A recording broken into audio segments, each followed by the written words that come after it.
السلام علیکم ورحمۃ اللہ وبرکاتہ۔ الحمدللہ وحدہ والصلاۃ والسلام علی سید الانبیاء والمرسلین وعلی آلہ وصحبہ اجمعین، اما بعد، فقال النبی صلی اللہ علیہ وسلم: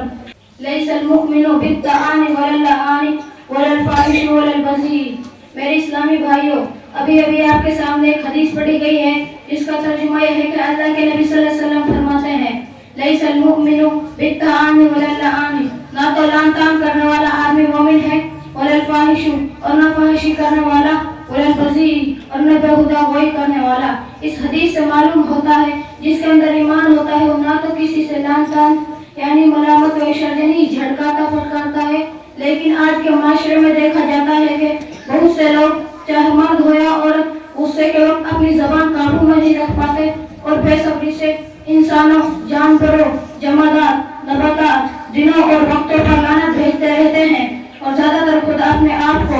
اپنی اولاد کو، شوہر اپنی بیوی کو، بیوی اپنے شوہر کو لعن طعن کرتی ہے، حالانکہ لعن طعن کرنا ایک خطرناک جرم ہے۔ حدیث کے اندر اسے قتل کا کردار دیا گیا ہے، جیسا کہ نبی صلی اللہ علیہ وسلم فرماتے ہیں: فَهُوَ مُؤْمِنًا كَقَتْلِهِ، کسی مومن پر لعنت بھیجنا قتل کے برابر ہے۔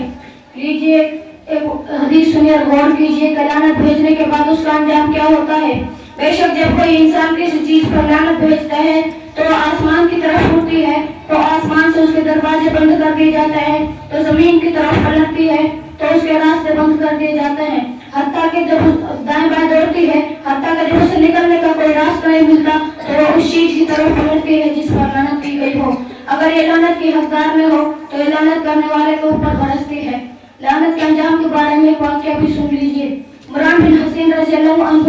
بیان کرتے ہیں کہ ہم ایک سفر میں رسول اللہ صلی اللہ علیہ وسلم کے ساتھ تھے۔ ہمارے قافلے میں ایک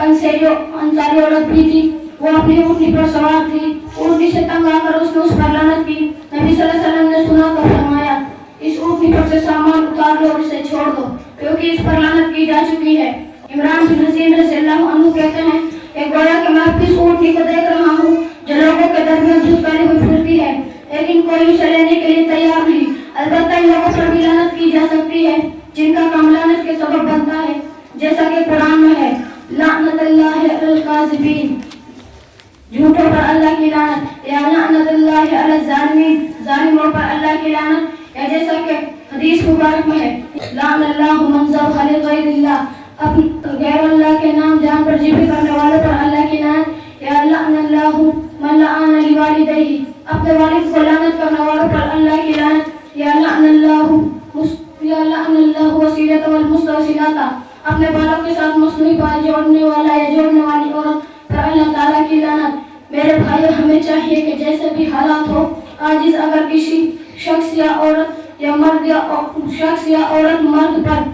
اور جانور پر لعنت بھیجنا جائز نہیں ہے، کیونکہ اس کا انجام نہایت ہی خطرناک ہوتا ہے۔ ہمیں چاہیے کہ ہمیں کوشش کرنی چاہیے کہ ہم صبر و شکر کے دامن چھوڑنے نہیں پائے۔ آخر میں رب العالمین سے دعا ہے کہ ہمیں